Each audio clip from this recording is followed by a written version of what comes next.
A couple guys nicked up. May manage them during the week, but otherwise, I think at this point, pretty good. You expect to activate Charlie this week? We'll see. I think it's coming sooner rather than later, but we'll make that decision here shortly. Any lingering effects from Trey yesterday after kind of the ankle or whatever? I think he's one of the guys that we'll manage during the week, but expect him to be good to go on Sunday. These guys all play through stuff, but do you see that? I mean, Trey, it seems like he's battled so many things, and his performance never dips when he plays through it. Yeah. He spends a lot of time managing it during the week. He does all the right recovery things, doesn't skip any steps that way, in terms of going through his routine, and I think it served him well.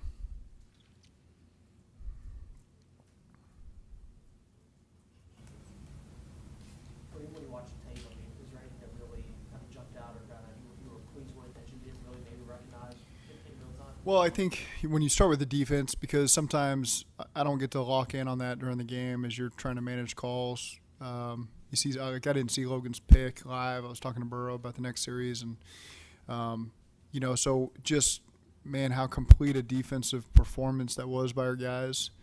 I thought you're careful not to break because everybody was relentless. Mike Hilton, I talked to Mike on the plane. He showed up so much more than I realized during the game, just in key places.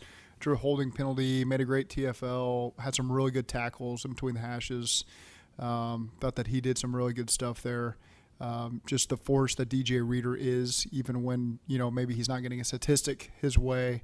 The effect that he and BJ have in there. I saw Josh Tupou and Zach Carter as well, and that's not to mention everybody else on the defense side of the ball. I was just really impressed with the effort and the standard of play. Our linebackers, all those guys really stepped up and helped us win that game in a big way.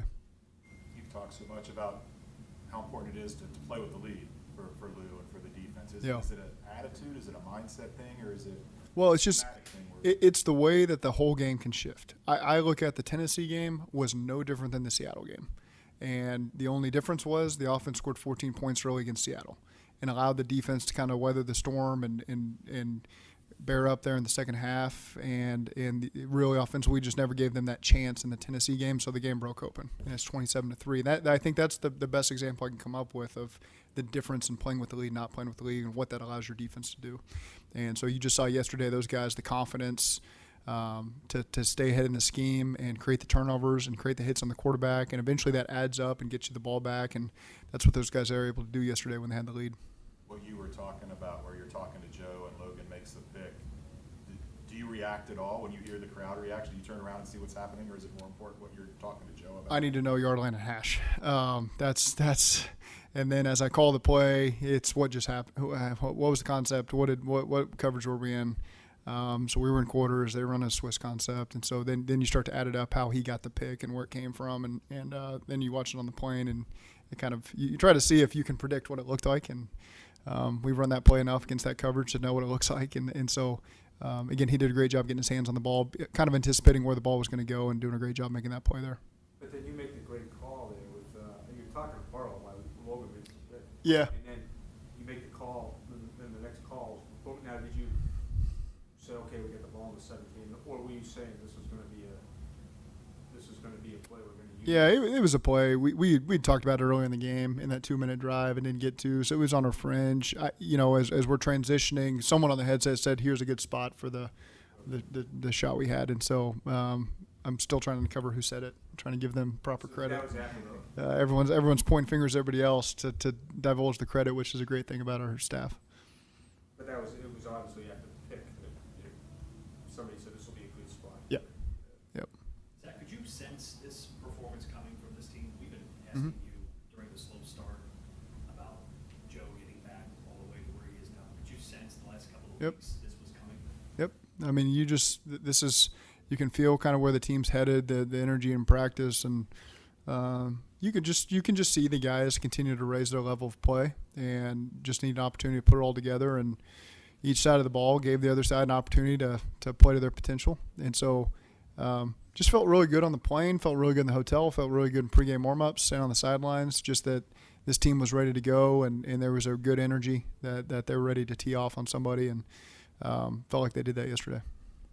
I feel like the tight end group has performed through 7 games this year. Yeah, I mean, obviously, there was a turnover that stood out yesterday, but there was a lot of really positive things. Irv made a tremendous correction from practice where he got out quicker in the protection and had a first down catch on a protection where he's in a check down. That was a correction that we'd made on Saturday morning, and Irv took it to the field and had 12, 14-yard gain on that.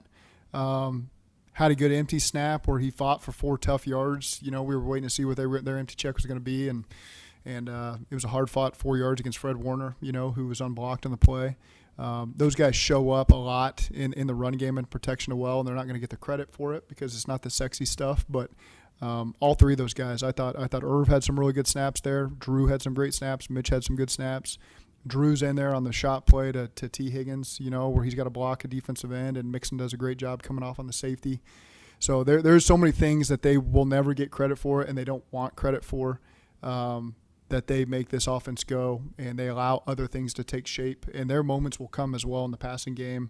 And so, again, that's a group that just puts their head down and work, and they're led by their fearless leader, James Casey, who instills that mentality in them, that just be ready for your opportunity when it comes and make the most of it to help this team and do all the little things right. And so it's a room that you're really proud of, the way that they fight every single day. So again, we continue to lean on those guys as we go forward. How much of Irv's lack of targets, and I know he had his own hamstring injury, but how much of that is tied to Burrow's injury and getting the ball out fast? It's a great point. Some of it's a victim of circumstance, just the way things have played out early in the lead early in the season with some of the lack of play actions, with some of the scheme things we've had to do early in the year.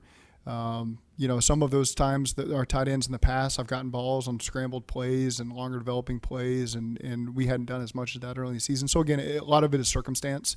When you go through and you just watch the tight ends, every single rep, they're in the right place, they're doing the right thing. It's just opportunity hasn't come their way, and that's nobody's fault. And so again, there will be opportunity there as we continue to go forward as well. I think players might answer this question different than coaches. Was yesterday a statement?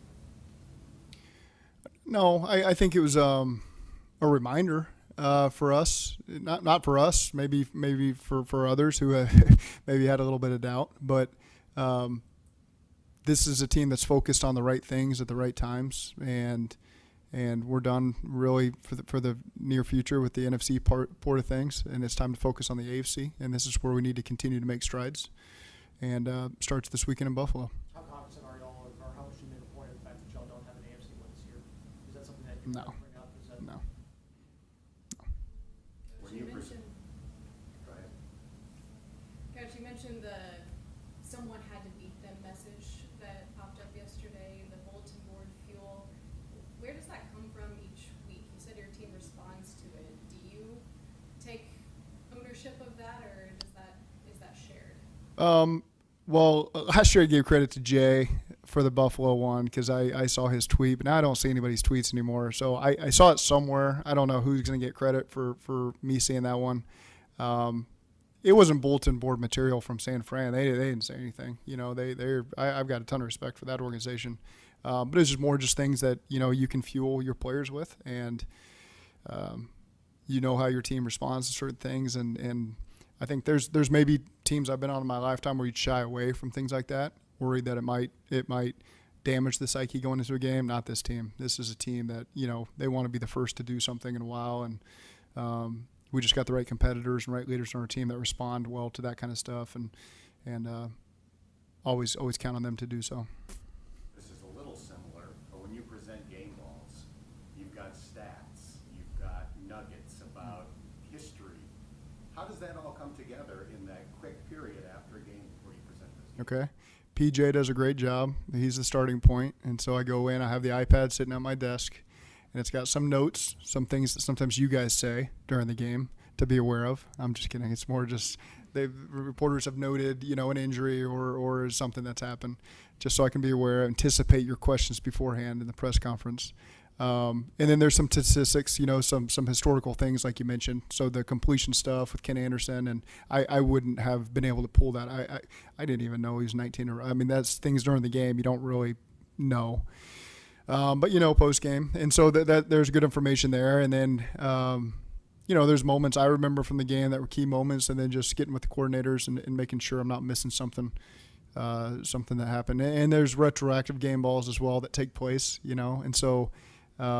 Last week, the special teams player of the week was Tyson Anderson. Some of that stuff, you don't see till after the game when you watch the tape. And Marcus Bailey this week, and it's not going to be statistical stuff necessarily, but it's just matchups that were difficult. That he did a great job keeping us in really positive situations and being consistent with the details. And so that kind of stuff can evolve. It doesn't have to be dead and done after the game's over. We can go through the next day and make sure that guys are acknowledged the right way for the things that they do to help us win. What makes you decide to give everybody one? You did it against Tennessee. There's so many good performances. Yeah, last year versus Tennessee, and sometimes you just feel, that was a good program win, and not that it necessarily is going to mean something for the season, but just everybody was in it together on the road, 4-hour and 45-minute flight. So it's just you kind of felt everyone in it together, and that one, and everybody played a big part in that. Whether it's trainers, equipment, video, PR, everybody did a great job doing their part in this game. Obviously, with the trade deadline coming up tomorrow, what do you expect what are the conversations like, annually, and what do you expect it to be like as y'all kind of get ready for We talk every single day during the season and the off season, so it's no different whether it's the day before the trade deadline or the day after the trade deadline. None of that matters to us. When there's a play like Joe's Houdini escape, is there a point where you are like, I can't wait to get in front of my iPad and see what that looked like? Well, you just can't see the details in the pocket, of Kappa finishing off a block and Orlando finishing off and those other guys straining to make a good pocket before really the whole thing evolved. So really it was a good pocket, and then he just felt it was time to start moving, and that's where the chaos ensued, which sometimes it happens on 3rd and 10. But it's just good to see it. It's rare.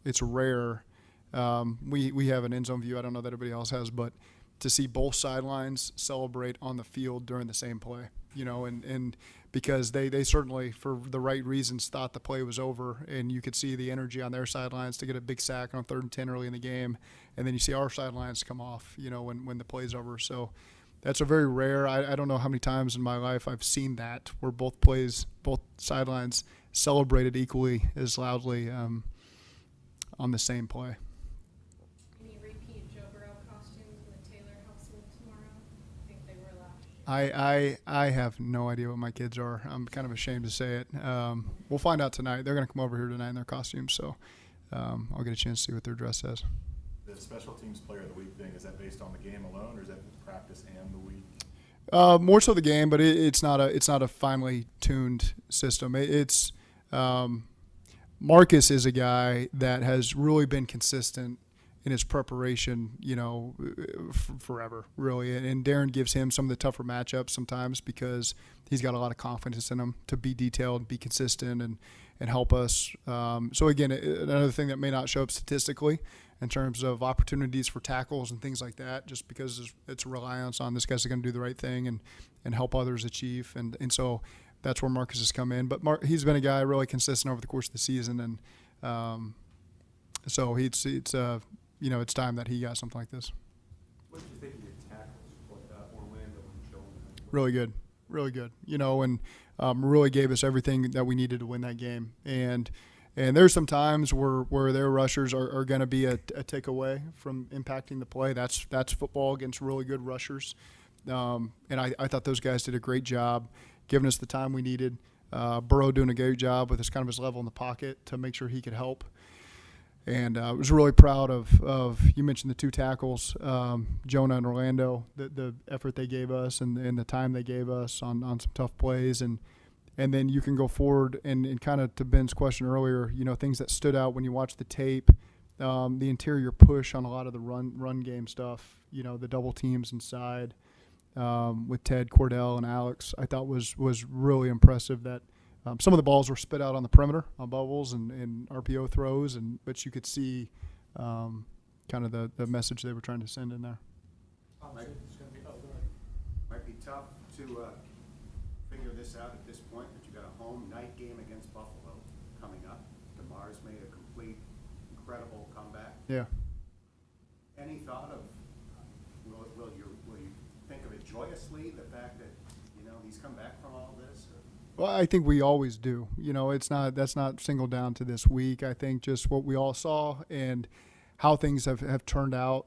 Positive team back in New Jersey, back out there practicing, back out there playing is I don't think anybody saw that coming, and so that's just that's just an unbelievable miracle that it's played out that way, and I know that everybody's thankful for that, and it was great to see just communities come together for a really positive benefit, and it's turned into a lot of good, and so I think that's what everybody's thankful for. Obviously, it's going to be a night game again, just like the January home game here. What do you expect the emotions to be like for you personally, and as you kind of get ready, given it'll be everything kind of similar to what it was before that happened? I think we're pretty well focused, both teams, on where we're at this season of 2023, and sure, back to your mind, yeah, but I think both teams will be focused on getting our teams ready to play and going out there and have a special night, and I'm also excited just to get. I've had coaches on other teams that have played us in night games over the last 3 years praise the environment here. I think just the fan engagement, the pyrotechnics, all the things that happen is it's impressive to us and it's fun for us and it gives us great energy. But I think it's really cool for other teams in the league when they come in here. And on top of that, just our fan support in these night games has given us a huge edge. And so Sunday night, I'm counting on this being the biggest and best one yet. From the serious to the frivolous, do you care to offer a critique of Ted Karras' ability as a ball carrier? I thought he's on the plane, and he keeps saying, "Did you skip the run?" And I'm like, "We didn't run. We threw it 2 plays. I don't know what you're talking about." And he's like, "No, my carry." And I'd kind of forgotten when Joe's going down. I think I clicked through the next play. Sometimes you forget that the ball popped out, and so I got a chance to analyze Ted. Great ball security. Typical. I'm glad he was looking over his shoulders to see instead of looking at a jumbotron trying to see who's behind him, because sometimes that mirror flips you a little bit. But that would have been a healthy gain. I think a healthy gain's the right term there. So it was incomplete. Or it was called a sack, but it was close.